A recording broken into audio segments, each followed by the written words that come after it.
in the summertime, we'd pick berries for the winter. So we'd have, oh, I love that. It's a big party, big picnic. We would bring buckets and buckets, and we just go out into the tundra and pick salmon berries and blueberries, whatever. And it's such a happy occasion. Everybody's so excited. And all of us kids get to eat as much berries as we can. And we're running around playing. But I remember the men were out picking berries too. And that's usually not their job.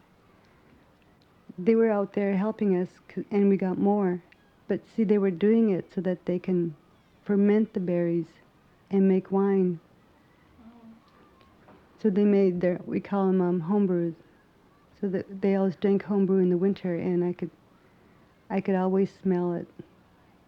I always knew that it was going to be a bad night. So we, as kids, we try to be as quiet as possible, not to get them mad, and hope they pass out without fighting.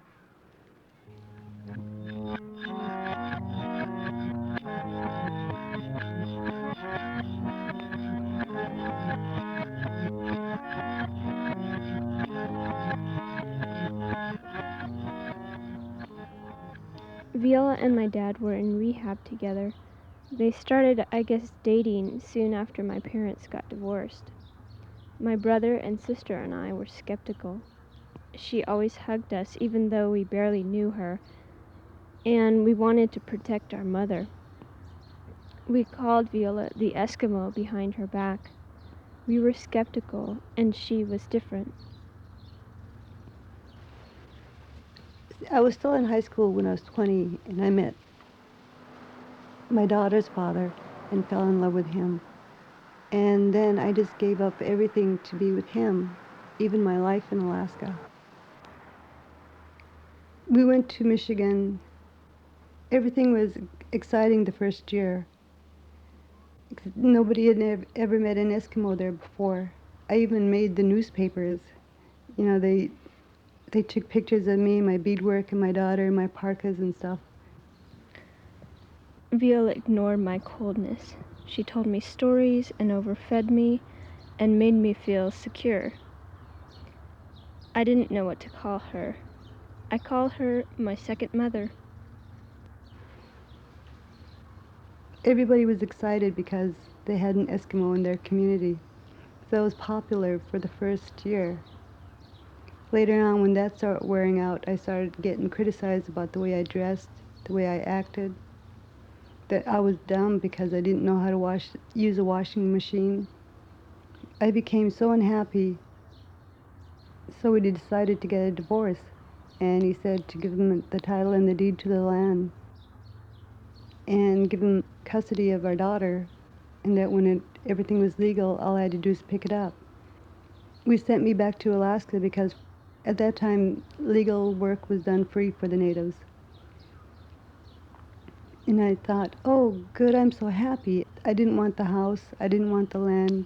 I just wanted to go back to my people and go back to Alaska. I was so happy getting on the plane, anxious for the 6 months to get over so that I can go back and get her. I flew back to Michigan, and my mistake was that I called his friend in Detroit to drive me out to Wixom to go pick her up. When I got there, there was 2 police cars waiting for me. When I got out of the car, one of the officers says, "Where are you going?" And I says, "I was going to go get my daughter." And they said, "If you set foot on this land, you can get arrested for trespassing." And I said, all I want to do is go pick up my daughter. And said, "Can you just go get her then?" And they said, "Well, I'm sorry, but you can get arrested for kidnapping if you try to get your daughter." And that's how I lost her. I believed him so much. I gave him the house and the land. I didn't care for that. I just wanted my baby. And I could hear her in the house crying. I'll never forget that. She's crying for mommy, mommy, me mommy, and his friend just had to drive me back to the airport, and I waited at the airport till I could take the next plane back to Alaska. I never saw her again till she was 12. And I went on a 9-year drunk. I purposely tried to stay drunk as much as I could. I used my family. I'd work once in a while, just enough to pay rent and buy booze. I lost a lot of weight, got real skinny, anemic. I didn't care. I just wanted to sleep, pass out. I couldn't kill myself. I don't believe in that. And being drunk was like being dead, but you're still alive. And that's what I chose at that time. She asks me, "What did they see?" She answers, "A drunk brown girl walking down the street." Somebody told me once I can look at myself in the mirror and look at myself eye to eye and tell yourself that you're not a bad person, that everything will be better. And that day that I was able to look at myself in the eye, I knew I was going to live. Whatever I do, Vyola thinks it's great. I want to spend my college years studying filmmaking. She says she's proud and sends me newspaper clippings. Most people just smile and suggest I get a teaching credential. And then when that one person told me and gave me that hope, then everything changed.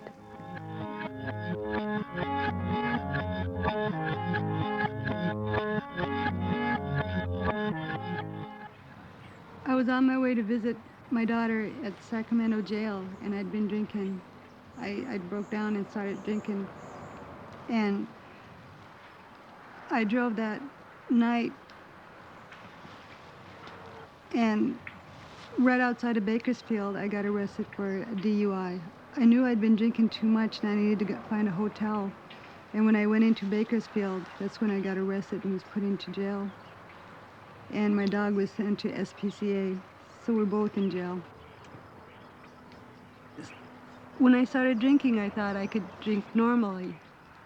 But I see now, as an alcoholic, I can't drink normally. Once I start, I can't stop. And it's so overwhelming because I don't want to be this way. I got out at 4 in the morning, and I had to stand around and wait till the stores open so that I can go get my car out of where impound. And I did that, and then I found out where my dog was, and so I got her out of jail too. And we took off, and I hadn't had hardly any sleep. That night in jail, it was crowded, and we were all fighting to try to stretch out and sleep, and there was only benches in there. There must have been about 20 women, so I didn't get much sleep that night. It just seems like every time I go out on a drunk, I do something terrible and stupid, and I've been lucky that I haven't been killed or hurt other people. But I hurt the people that loves me and trusts me. I hate to see the look in their eyes when they look at me like I did it again. And then the next day when I had such a hangover, I went and bought some more beer to keep me going because my head was hurting, splitting. And I'd made it to Kings County, and I was falling asleep, so I decided to turn off the freeway, get off the next exit, so I can go into a hotel. And next thing I knew, I'd rolled my car over several times. My windows were busted, fender bender, everything. 8/24/96. Earlier this week, my dad told me that Vyola started drinking again, and he asked her to leave or kicked her out. I see the film becoming less and less sympathetic daily. I don't have enough footage to even pretend that this person is still my friend. And when I walked out of the car, my dog jumped out with me. And she looked at me, and I thought, God, I could have killed my dog. She'd trusted me so much. And then I thought, I could have killed myself. And I thought, look at my car. What did I do?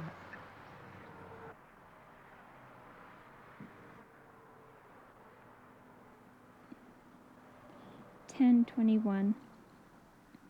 Vyola called tonight. She is in Anchorage. She has a urinary tract infection and one of her kidneys is giving out.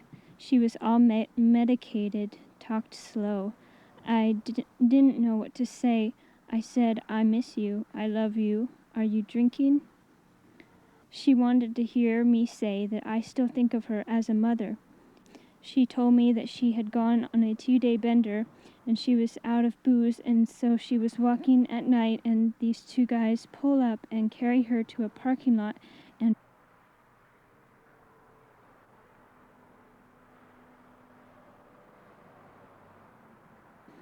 I don't know what to say. I say it wasn't your fault. She says she lived in the bathtub, the shower, for a week. I say, you know it's not your fault. She says, but I was drinking.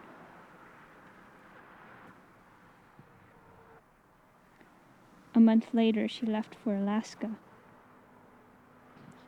She asks me, what did they see? She answers, a drunk brown girl walking down the street.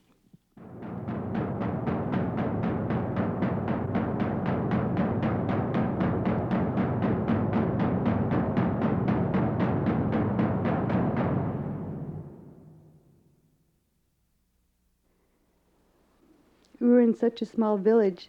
I know in the summertime the ships would come in to bring supplies. Those big barges would bring groceries to the villages. And the white men would come into the village with booze. It's a typical scene where you see white men come into a native village, get the people drunk and get the woman.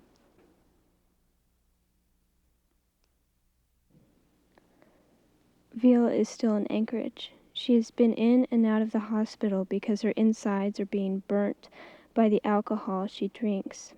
We still talk and write, but I worry that she is self-destructing. Sometimes I'm relieved when I miss her calls.